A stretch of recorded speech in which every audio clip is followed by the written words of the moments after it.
40절 말씀입니다. 사도행전 16장 35절부터 40절입니다. 네, 말씀 교독으로 읽도록 하겠습니다. 날이 새매 상관들이 부하를 보내어 이 사람들을 놓으라 하니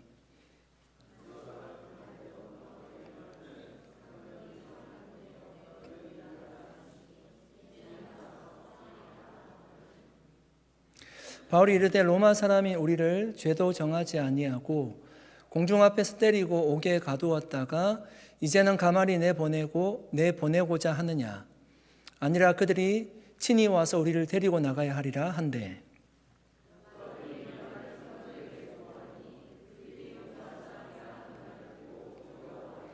와서 권하여 데리고 나가 그 성에서 떠나기를 청하니 두 사람이 옥에서 나와 루디아의 집에 들어가서 형제들을 만나보고 위로하고 가니라. 아멘. 제가 어릴 때 모 전자제품 회사의 광고 문구 중에 이런 말이 있었습니다. 순간의 선택이 그 다음에 뭐죠? 10년을 좌우한다. 평생을 좌우한다가 아니라 10년을 좌우한다. 이런 말이었습니다. 여러분, 우리는 이 문구와 같이 우리가 작은 일, 큰 일을 결정하면서 인생을 살아왔습니다. 음식을 주문할 때도 길을 갈 때도 어떤 길을 선택할지 우리가 결정을 했었고요. 대학을 들어갈 때도 직장을 취업할 때도 배우자를 선택할 때도 큰 결정 앞에도 우리가 기도하면서 인생을 살아왔습니다. 그 선택은 돌아보면 만족할 만한 선택이 있던 때도 있었고요. 지금 와서 돌아보면 조금 미련이 남는 선택도 있을 것입니다. 지금 알고 있는 것을 우리가 그때도 알았더라면 내 선택이 달라졌을까 또 생각해 볼 수도 있습니다. 아마 시행착오 없는 실패 없는 선택을 아마 지금 알고 있는 지식을 알았더라면 선택했을 수도 있을 겁니다. 그러나 지나간 시간을 우리가 되돌릴 수 없기에 아쉬움이 남기도 합니다. 그런데 우리가 그리스도인이라면 명심해야 될 것이 있습니다. 그것은 우리의 눈에 보기에는요, 그 선택이 아쉬운 선택이고 미련이 남는 선택 같아 보일지라도 하나님이 그 모든 선택을 합력하여 선을 이루게 하셨다는 고백입니다. 로마서 8장 28절 이렇게 말합니다. 우리가 알거니와 하나님을 사랑하는 자, 곧 그의 뜻대로 부르심을 입은 자들에게는 모든 것이 합력하여 선을 이루니라. 여러분, 국가대표 축구 경기를 보신 적이 있습니까? 보신 적이 있으시죠? 국가대표 축구 대항 경기를. 축구 경기를 하기 전에요, 심판이 양 팀의 주장들을 불러두고요, 이 공격권을 누가 가질 건지 그 우선권을 결정을 하게 됩니다. 어떻게 결정하는지 아세요? 동전을 던지거든요. 동전의 앞면에는 피파 로고가 있고요, 뒤에는 페어플레이라는 동전의 뒷면에는 그렇게 적혀 있습니다. 그래서 이제 홈팀 주장에게 묻습니다. 어느 것을 결정할 건지. 홈팀 주장이 이제 앞면을 결정하면 자연스럽게 상대편은 뒷면이 되는 것이고요. 홈팀이 뒷면을 선택을 하면 자연스럽게 이제 앞면이 되는 겁니다. 그리고 동전을 이제 위로 던지는 거죠. 땅바닥에 동전이 딱 닿을 때 윗면이 어디로 가는지를 보고 그 사람에게 이제 우선권을 주는 겁니다. 공격을 할 것인지 어느 방향으로 골을 찰 것인지 둘 중에 하나를 이제 결정을 하게 됩니다. 여러분, 하나님이 모든 것이 합력하여 선을 이루신다라고 말씀하신 거는요, 이런 선택처럼 우리가 어느 하나를 선택을 하면 어느 하나를 잃어버리는 것이 아닙니다. 우리가 선택한 모든 것이요, 합력하여서 결국은 하나님의 역사에 도움이 되도록 하나님이 사용하신다는 고백입니다. 그러니까 여러분, 내가 공격권을 얻지 못해도 사실은 괜찮은 겁니다. 축구의 공격권을 꼭 얻지 못한다고 해서요, 게임에서 지는 것이 아니기 때문입니다. 공격권을 얻지 못해도 그 게임에서 사실은 이길 수 있습니다. 그러니까 여러분, 우리가 한 선택에 대해서 미련을 두거나 우리가 후회하지 말아야 됩니다. 하나님은 그 어떤 선택조차도 사용하셨음을 우리가 믿음의 고백으로 하나님 앞에 고백하는 것입니다. 바울과 실라를 한번 생각해 보십시오. 빌립보 감옥에서 있을 때요, 그들은 도망칠 수 있었던 몇 번의 기회가 있었습니다. 우리가 알다시피 큰 지진이 났고요, 옥터가 흔들렸고요, 옥문이 열렸습니다. 그때 도망쳤다면 아무런 문제가 없을 것입니다. 간수가 복음을 받아들였습니다. 모든 죄인들이 다 도망친 줄 알고 자결하려고 했잖아요. 바울이 말리고 그가 구원을 얻는 방법을 물어보니까 주 예수를 믿으라. 그리하면 너와 내 집이 구원을 받으리라. 그 가정이 다 세례를 받고 구원을 받았습니다. 아침까지 그 집에 있었던 것 같은데 오늘 성경을 보니까 충분히 도망칠 수 있는 시간이 있었습니다. 그럼에도 도망치지 않았고요. 아침이 되어서 감옥으로 다시금 돌아왔습니다. 그 선택이 이런과 바울과 실라를 합법적으로 자유롭게 해주었습니다. 만약에 그때 도망을 쳤다면요, 아마 로마 군인들에게 평생을 쫓기면서 도망자의 신분으로 살아가야 했을 것입니다. 그러나 그들이 감옥에 그대로 남았던 것이 완전한 자유를 얻게 하는 선택이 되었습니다. 여러분, 저는 이 사건을 묵상하면서 하나님의 인도하심을 좀 생각해 보게 됩니다. 우리가 선택하는 것이 궁극적으로는 하나님께서 선한 길로 우리를 인도해 가셨다는 고백입니다. 이런 단기적으로 한번 생각해 보시면요, 감옥에 있을 때, 어떤 기회가 있을 때요, 도망치는 것이 나에게 좋아 보일 수도 있습니다. 감옥에 남아있는 것이 오히려 바보 같은 선택처럼 보일 수도 있습니다. 그러나 그것이 전혀 아니었다는 것을 우리가 알게 됩니다. 여러분, 때로는 내가 한 결정이 정말 잘한 결정인지 우리가 항상 결정을 해두고도요, 의심을 할 때가 있습니다. 돌아볼 때가 있습니다. 내가 정말 잘한 건가? 그러나 그때 우리가 기억해야 될 것은 하나님은 궁극적으로 우리를 선한 길로 인도하실 것이라는 믿음입니다. 내가 한 결정이 그 길이 순탄하지 않을 수 있습니다. 어려운 길일 수 있습니다. 힘든 일을 만날 수도 있습니다. 그러나 그것조차도 결국은 선한 열매를 맺기 위한 과정일 뿐이라는 겁니다. 여러분, 기독교는 고난이 없는 종교이지 않아요. 고난이 있습니다. 고난이 있지만 고난으로 끝나지 않아요. 영광이 있다라고 얘기합니다. 십자가 뒤에는 반드시 부활이 있습니다. 우리가 선택한 결정이 당장에 보기에는 좌절할 만한 아픔이 있지만 결국은 주님이 선하게 역사하실 것입니다. 그러므로 결코 우리는 낙심하거나 좌절하지 말아야 됩니다. 오히려 정말 주님의 선하심을 바라보면서 그 결말을 기대할 수 있어야 됩니다.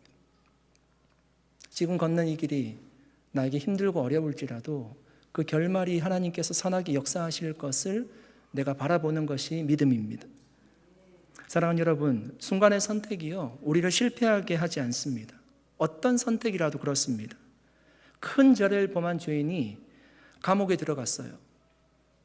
여러분, 그의 선택은 사람들에게 피해를 주는 것이었기 때문에 당연히 그가 법에 따라서 처벌을 받는 것이 너무나 당연합니다. 그렇다고 여러분, 하나님이 그 영혼을요 포기하지 않으십니다. 그가 진정으로 회개하고 주님 만나기를 원하시는 것이 하나님의 마음이죠. 그 영혼을 불쌍히 보시고 만나주시는 분이, 감옥에서라도 만나주시는 분이 하나님이십니다. 어떤 선택도 우리를 영원한 실패 속에 가두지 않는다는 얘기를 지금 하는 것입니다.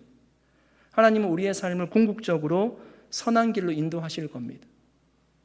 우리가 그려놓은 정말 엉망의 캔버스 위에도요, 하나님의 손을 대시며 아름다운 그림이 될 수 있습니다. 우리는 그것을 믿는 것입니다. 그것이 모든 것을 합력하여 선을 이루시는 하나님의 역사입니다. 우리가 그 주님을 바라보면서 내가 한 결정에 후회하지 않고 좌절하지 않고 우리가 믿음으로 신앙생활을 할 수 있기를 예수님의 이름으로 간절히 축복합니다. 35절 말씀 한번 읽어보겠습니다. 제가 한번 읽어드리겠습니다. 나리샘에 상관들이 부하를 보내어 이 사람들을 놓으라 하니. 여러분, 상관들이 갑자기 행동이 바뀌었습니다. 부하를 시켜서요, 바울과 실라를 감옥에서 내보내려고 하고 있습니다. 왜 갑자기 행동이 바뀌었을까요? 지난 밤을 생각해 보니까 지진이 나고 옥토가 움직이고 옥문이 열렸는데도 아무도 도망치지 않은 사건을 보고받았기 때문에 그 일이 바울과 실라의 찬송과 기도에서 시작되었다는 것을 알고 있었기 때문에 그들을 내보내려고 했을까요? 아니면 사건의 진상을 제대로 조사를 해보니까 바울과 실라에게 그 정도로 처벌을 할 만큼 죄가 없다는 것을 알게 되었기 때문일까요? 아니면 이미 전날 그들이 가한 태형이나 투옥만으로 처벌이 충분했다라고 생각했기 때문일까요?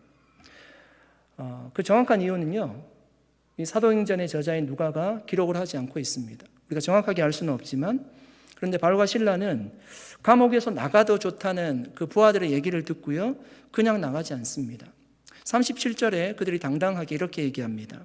바울이 이르되 로마 사람인 우리를 죄로 정하지 아니하고 공중 앞에서 때리고 옥에 가두었다가 이제는 가만히 내보내고자 하느냐? 아니라 그들이 친히 와서 우리를 데리고 나가야 하리라 한데, 상관들은요, 바울을 그냥 가만히 내보내고자 했습니다. 그러니까 가만히 내보내고자 했다는 얘기는 비밀스럽게 몰래 내보내기를 원했다는 겁니다. 그러니까 정확한 이유는 모르겠지만 상관들의 마음에도 바울과 실라를 심하게 때리고 그들을 감옥에 가두었던 것이 마음이 뭔가 부담이 되었던 것 같습니다. 바울은 자신들이 로마 사람인데 죄도 정하지 아니하고 공중 앞에서 때리고 옥에 가두었다가 이제는 가만히 내보내고자 하느냐, 그렇게 항거하면서 항의했습니다. 얘기했습니다. 이 얘기를 듣고 부하들이 상관들에게 그대로 이 얘기를 보고를 하니까 바울과 실라가 로마 사람이라는 것을 알고요, 이 상관들이 굉장히 두려워하고 있습니다. 사실 여러분, 그들이 바울과 실라를 옷을 벗기고 심하게 때릴 때 그들은 어떤 생각을 가지고 있었던가 하면, 제가 말씀을 전할 때 나누었습니다. 반유대적인 정서를 가지고 있었습니다. 사실은 거기에 누가도 있었고 디모데도 있지 않았습니까? 그들을 때리진 않았어요. 그들을 잡지도 않았습니다. 딱 유대인인 바울과 실라를 붙잡아서 고문하지 않았습니까? 그런데 알고 보니까 그들이 유대인이 맞기는 맞지만 로마 시민권을 가진 유대인이었던 겁니다. 그러니까 이것까지 상관들이 파악하지 못한 것이었습니다.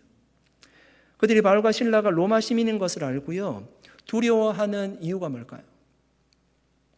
당시 로마법에는 각 행정구역의 로마 총독도 명백한 규정 없이, 규명 없이 재판을 거치지 않고요, 채찍으로 사람들을 때리거나 고문하는 형벌을 할 수 없었습니다. 누구에게? 로마 시민에게.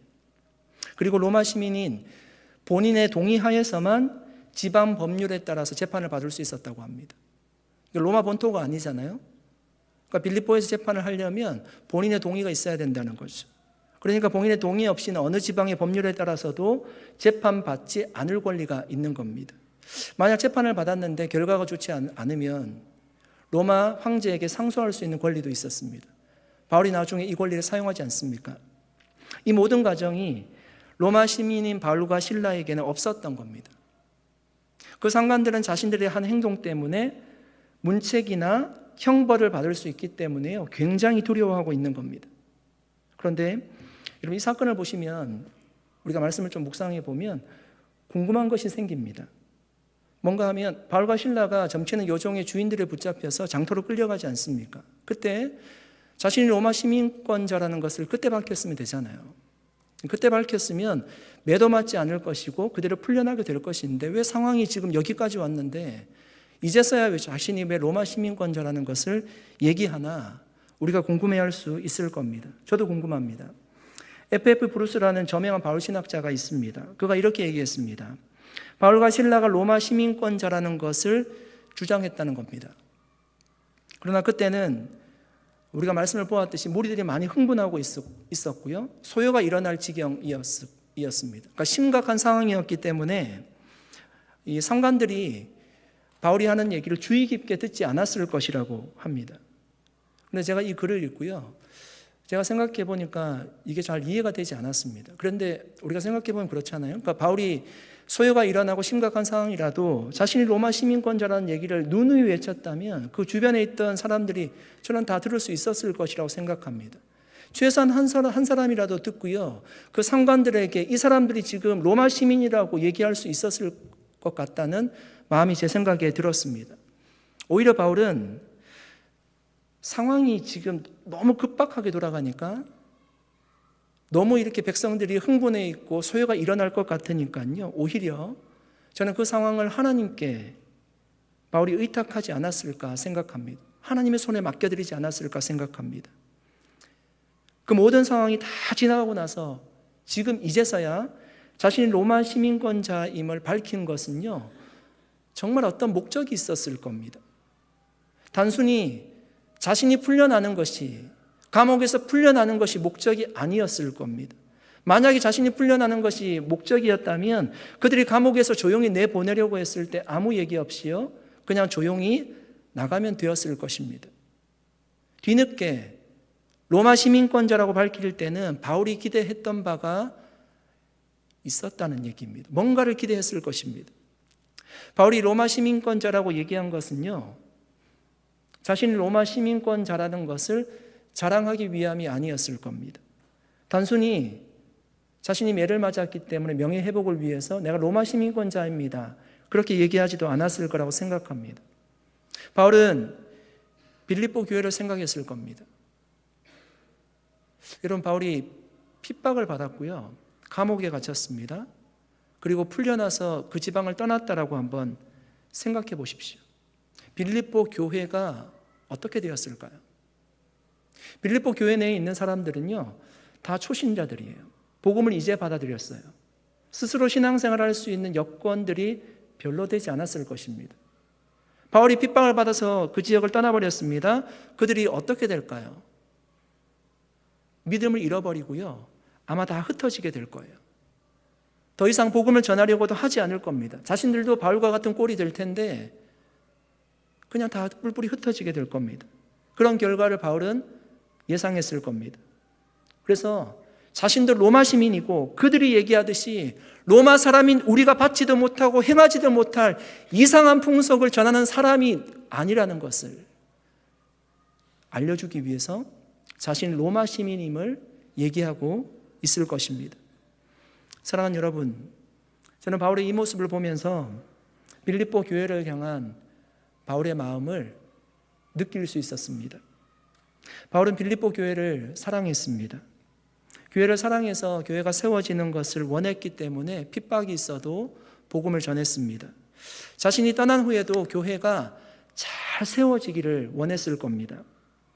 교회를 향한 바울의 마음은요, 주님이 주신 마음이었습니다.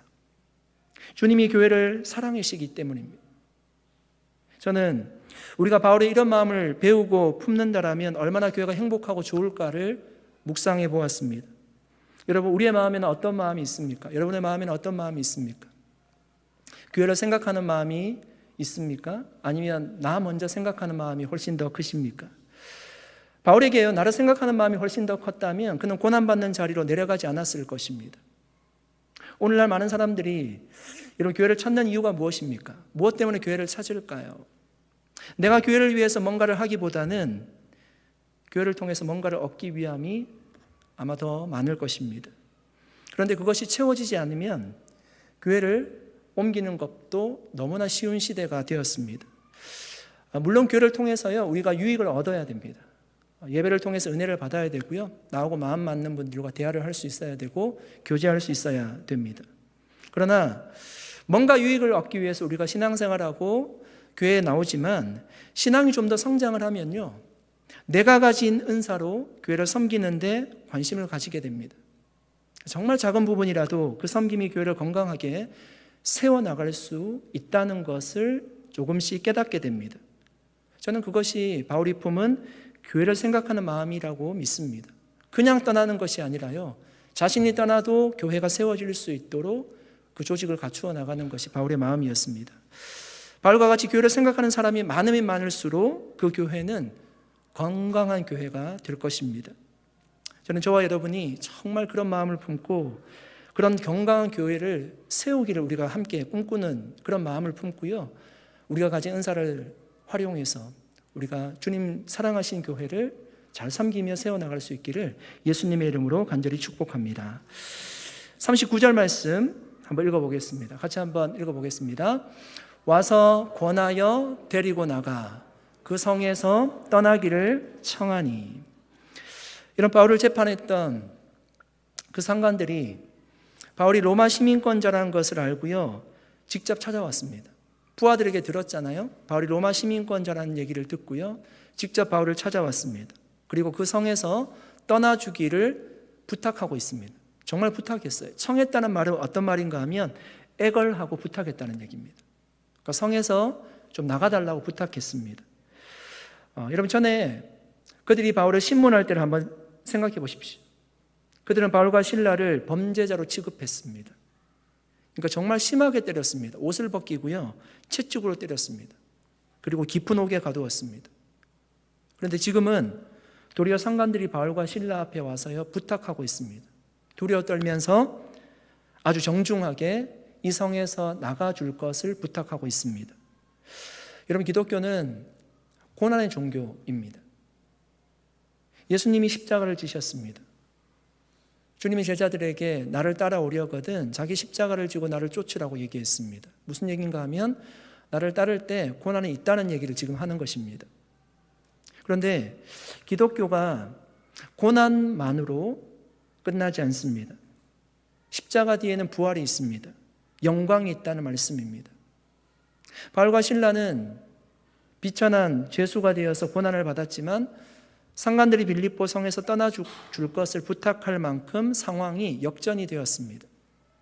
여러분, 우리도 꼭 기억할 수 있기를 바랍니다. 우리가 예수님과 같이 살려면 고난이 없을 수 없습니다. 여러분, 신앙이 좋아진다는 것은요, 나에게 고난이 더 있다는 얘기도 되는 겁니다. 내가 세상과 못하고 살면은 세상과 부딪힐 일이 전혀 없습니다. 나에게 고난이 없습니다. 내가 더 신앙적으로 살려면, 예수님과 닮아가려면 나에게 더 고난이 있습니다. 그런데 그 고난 뒤에는 반드시 존귀와 영광이 있습니다. 그래서 우리는 주님의 일을 하다가 고난받고 순환당하는 일을 부끄러워하거나 두려워하지 말아야 됩니다. 그 고난은 우리로 하여금 주님의 영광과 존귀에 참여하게 하려는 하나님의 놀라운 섭리 가운데 있다는 것을 우리가 영적인 눈으로 바라볼 수 있기를 축복합니다. 바울은 그래서 골로새서 1장 24절에 이렇게 고백했습니다. 나는 이제 너희를 위하여 받는 괴로움을 기뻐하고 그리스도의 남은 고난을 그의 몸된 교회를 위하여 내 육체에 채우노라. 이런 직업에 3D 직업이 있잖아요. 더럽고 어렵고 위험한 일 모두 하기 싫어합니다. 돈을 많이 주어도 그런 일이 별로 인기가 없습니다. 교회에도 여러분 3D 직업과 같은 이런 일이 있다면 사람들이 하기 싫어할 겁니다. 그런 일은 고난이 있기 때문이겠죠. 그런데 세상 일과 조금 다른 게 있습니다. 교회에서 하는 어렵고 힘든 일, 위험한 일, 때로는 욕을 먹는 일, 때로는 부당한 일을 당해도 말을 못하는 일, 그런 일이 있을 때는요, 그것이 끝이 아니라는 겁니다. 반드시 열매가 있어요. 그 고난 뒤에는 영광이 있습니다. 바울은 고린도후서 4장 17절 18절에 이렇게 말씀합니다. 우리가 잠시 받는 환난에 경한 것이 지극히 크고 영원한 영광에 중한 것을 우리에게 이루게 함이니 우리가 주목하는 것은 보이는 것이 아니요 보이지 않는 것이니 보이는 것은 잠깐이요 보이지 않는 것은 영원하니라. 이런 바울이 고난의 사람이었거든요. 우리가 잘 알다시피 그가 얼마나 많은 고난을 받았습니까? 그런데 바울이 얘기하기를요, 자신이 받은 고난은 경한 것이래요. 제가 볼 땐 정말 경한 것이 아니거든요. 정말 무거운 것이었거든요. 경한 것이라고 합니다. 무엇과 비교해 볼 때? 우리가 나중에 받을 영원한 영광과 비교해 볼 때 자신이 받은 고난은 경한 것이라고 얘기합니다. 잠깐 지나가는 것이라고 얘기합니다. 욥, 모세, 요셉, 다윗, 바울 다 고난의 사람이었습니다. 그러나 그들은 영광을 누렸어요. 고난 뒤에서 하나님이 주시는, 쏟아부어 주시는 그 평안과 영광이 그들의 삶에 있었습니다. 이 땅에서 여러분 그 영광을 우리가 다 누리지 못할 수 있습니다. 우리가 주님의 얼굴과 얼굴을 맞대어 만나게 될 때 주님이 우리를 칭찬해 주실 겁니다. 그러므로 고난 가운데 있을 때도 여러분 우리는 예배해야 되고요. 힘들어도 예배를 포기하면 안 되고 마음의 고통이 있어도 기도를 내려놓으면 안 됩니다. 정말 힘들 때 사명을 내려놓고 싶은 마음이 왜 들지 않겠습니까? 그러나 그때도 그 자리를 지키고 있다는 것은요, 힘든 일이지만 하나님이 그 현장 가운데 함께 하시고 그것을 보고 계시다는 사실을 그때도 우리가 느낄 수 있기를 축복합니다. 영광이 기다리고 있기 때문입니다. 여러분, 고난 없는 교회를 본 적이 있으십니까? 고난 없는 성도를 보신 적이 있으십니까? 고난 없는 인생을 보신 적이 있으십니까? 저는 없습니다. 한 남편이 아내를 따라 교회 나왔습니다. 그런데 교회 다니면서 마음에 안 드는 모습이 너무 많이 보였습니다. 교회 오면 자기를 잘 대우해주고 사랑해 줄 알았는데 의외로 친한 사람들끼리만 똘똘 뭉쳐 있는 겁니다. 봉사하고 싶어도 기존 교인들이 자리 잡고 있어서 비집고 들어갈 틈을 찾지 못했습니다. 교인들이라면 정직하게 살 줄 알았는데 별로 정직한 것 같아 보이지도 않았습니다. 교회는 용서와 양보가 있을 줄 알았는데 아주 사소한 일로 싸우는 겁니다. 그 모습에 이 남편이 실망해서 구경꾼처럼 교회를 다니다가 집이 이사하게 되었습니다. 마침 집 앞에 작은 교회가 있어서 그 교회에 등록을 하게 되었습니다. 등록하자마자 작은 교회니까 감투랑 감투는 다 씌워줬습니다. 그래서 정말 신이 났습니다. 처음에는 목사님과 마음이 너무너무 잘 맞아서요, 목사님을 도와서 멋진 교회로 세우겠다고 다짐했습니다. 그런데 1년도 안 되어서 그 목사님과 이견이 생기게 되었고요, 상처를 받게 되었습니다. 목사님도 자기를 대하는 것이 예전만 못하다는 것을 알게 되었습니다. 서로에 대한 기대가 컸기에 환멸도 크게 되었습니다. 결국 교회를 옮겼는데 거기서 또 상처받고 실망했습니다. 그래서 여기저기 교회를 순례를 이제 하기 시작하는 겁니다. 그런데 대부분 교회들이 비슷한 모습이었습니다. 문제가 없어 보여도 조금 깊이 들어가면 교회마다 다 문제가 있는 것입니다. 점차 교회를 방문할 때 자기를 반겨주는 교인들과 목사님의 환대도 순수하게 보이지 않았습니다. 그처럼 냉소와 비판으로 교회를 순례하면서 그 부부가 거쳐간 교회가 25개가 넘는다고 합니다. 제가 예전에 교회를 섬길 때도 제가 세가족 신방을 갔는데 어떻게 말하는가 하면, 목사님 제가 이 지역에 있는 교회를 다 다녔습니다. 제가 여기 언제까지 있을 줄 모릅니다. 제가 교회 10개, 20개 옮겼는데 한 번도 옮기는 거 아무런 문제가 되지 않습니다. 세가족 신방한테 얘기합니다. 여러분, 완벽한 교회도 없고 고난 없는 성도도 없습니다. 중요한 것은 고난을 기도로 극복해내는 것이 신앙입니다. 저는 우리 교회가 정말 좋은 교회라고 생각합니다. 아멘. 그런데 우리 교회도 완벽하지는 않잖아요. 우리가 완벽한 교회를 만들기 위해서 함께 기도하고 말씀을 나누고 소망을 가지고 함께 신앙생활을 하는 것입니다. 그 시간이 지나면 고난의 시간에 기도로 우리가 이겨내고요, 그 신앙을 지키게 되면, 그 시간이 이제 지나게 되면 영광의 은혜가 우리에게 주어질 겁니다. 이것이 성경에서 말하는 십자가 부활의 신앙의 원리입니다.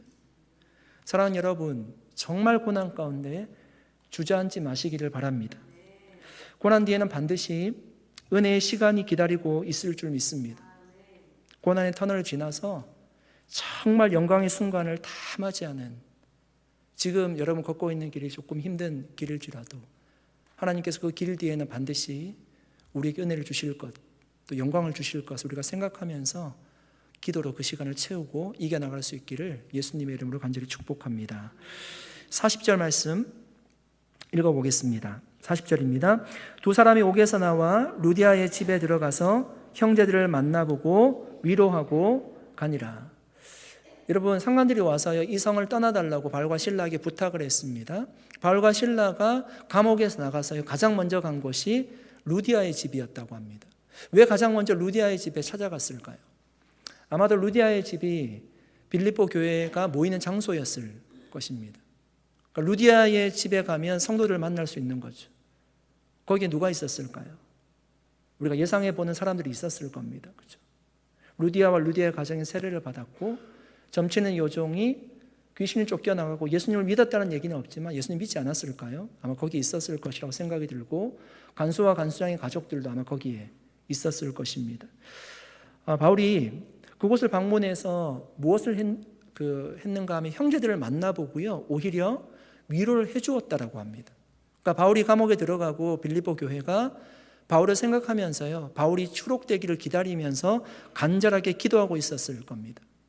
바울은 자신 때문에 마음고생하고 있었을 그 빌립보 교인들을 위로하고요, 결국은 인사를 하고 그 지역 빌립보를 떠나게 됩니다. 여러분 생각해 보면 바울과 실라의 몸이 지금 정상적인 상황이 아니잖아요. 몸이 만신창이가 되었습니다. 밤새도록 맞고요, 정말 살점이 뜯겨나갈 정도로 맞지 않았습니까? 그런데도 바울은 자신의 육신을 먼저 돌아보는 것이 아니라 감옥에서 나오자마자 교인들을 찾아갔습니다. 이런 바울의 마음이 어디에 있는지를 보여주는 겁니다. 교회를 생각하는 마음이 있었고 성도들을 생각하는 마음이 바울의 마음에 가득했다는 얘기입니다. 예수님도 부활하신 후에 가장 먼저 찾아간 곳이 제자들이었습니다. 문을 걸어 잠그고 있는 제자들, 두려워 떨고 있는 제자들에게 찾아가셔서 평강을 빌어주셨습니다. 그들을 위로하여 주셨죠. 이것이 바로 오늘 말씀에서 보여주고 있는 바울의 마음, 예수님의 마음, 목자의 마음이라고 할 수 있습니다. 여러분, 우리가 누군가를 전도해서요, 교회를 인도하는 것 너무나 중요합니다. 바울이 하나님의 사인을 받고 아시아로 복음 전하러 가지 않고 유럽의 첫 성 빌립보에 와서 복음을 전했습니다. 교회가 세워졌습니다. 그런데 바울은 그냥 교회가 세워졌다고 방치하는 것이 아니라요, 그들을 사랑하고 그들을 돌보았습니다. 그곳을 떠나더라도 편지를 기록하면서 복음을 계속적으로 받을 수 있도록, 말씀을 계속적으로 공부하고 신앙생활을 할 수 있도록 그들을 돌보았습니다. 우리가 누군가를 전도해서 데리고 오는 것 중요하지만 더 중요한 건 무엇인가 하면, 전도한 사람들이 다시금 세상으로 나가지 않고 다시금 신앙을 잃어버리지 않고 그 교회에 남아서 신앙생활을 할 수 있도록 기도하고 돌보는 것이 어쩌면 훨씬 더 중요할 수 있습니다. 바울은 온갖 핍박을 받고도요, 파송한 교회로 돌아가는 길에 복음을 전했던 지방으로 다 돌아가서요, 바울이 이렇게 얘기했습니다. 사도행전 14장 21절 22절 말씀입니다.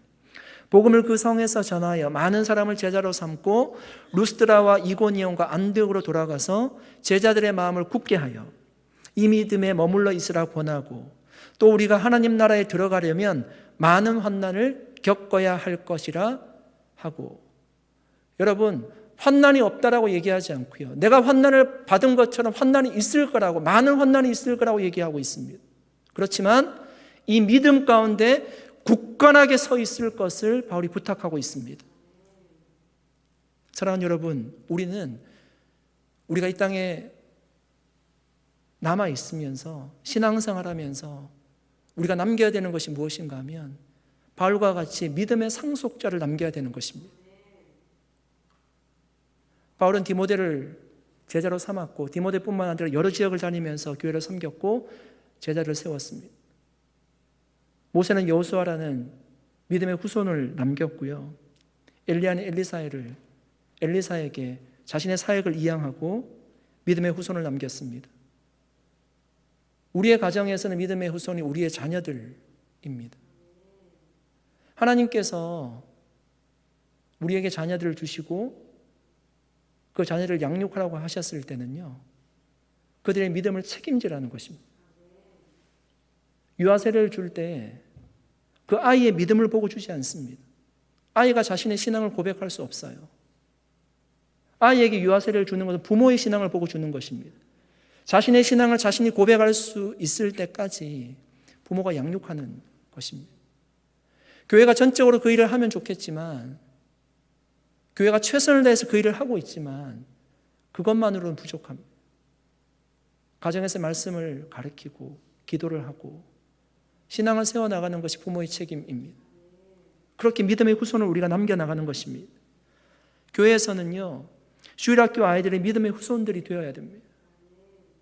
정말 한 영혼 한 영혼이 다 너무 귀하지만 우리 산호서 온누리교회가 정말 믿음의 대가 끊어지지 않고 활기찬 교회, 역동적인 교회가 되려면 주일학교가 많아야 됩니다. 아이들이. 우리가 사랑과 관심을 가지고요, 늘 기도하고 있지만 주일학교 교사들을 격려하고 말씀을 전하는 교육자들에게 한마디라도 위로하고, 그것이 함께 교회를 세워가는 우리 장년부 또 신앙생활하는 우리의 모습이 되어야 됩니다. 여러분, 나를 통해 정말 바울과 같이 복음을 듣고 한 사람이 신앙을 가지게 되고요. 그 교회를 섬기게 되고 그 교회에서 신앙생활을 잘 해서 직분을 받고 교회 중직이 되고 그 교회를 세워나가는 일꾼이 된다면요. 그것만큼 우리에게 축복된 것이 어디 있습니까? 내가 누군가를 복음으로 전했는데 그 사람이 떠나지 않고 교회에 중직이 되어서 교회를 섬기는 모습을 볼 때요. 얼마나 기쁜 것입니까? 바울은 그 기쁨을 알았기에 빌립보 교회가 끝까지 잘 세워지기를 원했던 것입니다. 여러분, 교회라고 하는 것은요. 건물을 얘기하는 것이 아니지 않습니까?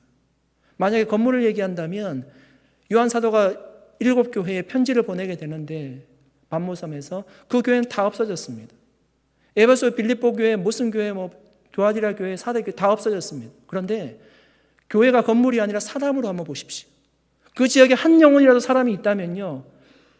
그때부터 복음을 받은 사람이 내려오고 있다면 그쪽 교회는, 그 지역의 교회는 없어지지 않은 것입니다. 교회는 건물이 아니라 사람이기 때문에 그렇습니다. 우리 산호서 온누리교회도 많은 지역을 옮기지 않았습니까? 그래도 우리가 산호서 온누리교회로 있는 것은 우리가 교회이기 때문에 그렇습니다. 정말 우리가 믿는 그 신앙, 주님을 만났던 그 뜨거움, 그 마음이 전달되어서요. 내가 알고 있는 그 사람이 교회에 들어오고 신앙생활에 정착하고 주님을 만나게 된다면 그것만큼 정말 우리에게 보람되고 기쁜 일은 없을 겁니다. 그 사람이 또 다른 사람, 믿음의 후손들을 정말 낳을 수 있는, 우리가 전도한 사람, 또 다른 사람을 복음으로 전도할 수 있는 그런 믿음의 축복, 아브라함의 믿음의 축복이 대대에 걸쳐서 전달될 수 있기를 예수 그리스도의 이름으로 간절히 축복합니다. 기도하겠습니다. 살아계신 하나님 감사합니다. 바울이 빌립보 감옥에 있다가 그가 나오게 되고 그가 교회를 찾아서 자신이 어떻게 추록했는지 또 어떻게 나오게 되었는지 나누고 교회를 세워갔듯이 하나님, 우리도 또한 하나님이 주신 마음을 가지고 고난이 있을지라도 우리가 낙심하지 아니하고 합력하여 선을 이루시는, 반드시 좋은 것으로 우리를 이끄시는 그 주님 바라보며 주님을 따라갈 수 있는 믿음을 우리에게 주시기를 간절히 기도드립니다. 살아계신 주님, 우리가 믿음의 후손을 세우기를 원합니다. 가정에서는 자녀들을 세우고 교회에서는 주일학교 자녀들을 세우고 우리가 전도한 사람들이 교회에 정착을 하고 그렇게 놀라운 한 영혼 한 영혼이 건강한 그리스도인으로 세워지는 우리 산호사 온누리교회가 될 수 있도록 역사하여 주시옵소서. 우리 산호사 온누리교회 이 지역에 세워주신 그 비전, 생명을 주는 교회, 예수 그리스도의 생명을 나누는 교회의 그 비전을 우리가 함께 이루어갈 수 있도록 역사하여 주셔서 정말 하나님이 기뻐하시고 영광 받으시는 교회가 될 수 있도록 인도하여 주시옵소서. 감사드리옵고 예수님의 이름으로 기도드리옵나이다. 아멘.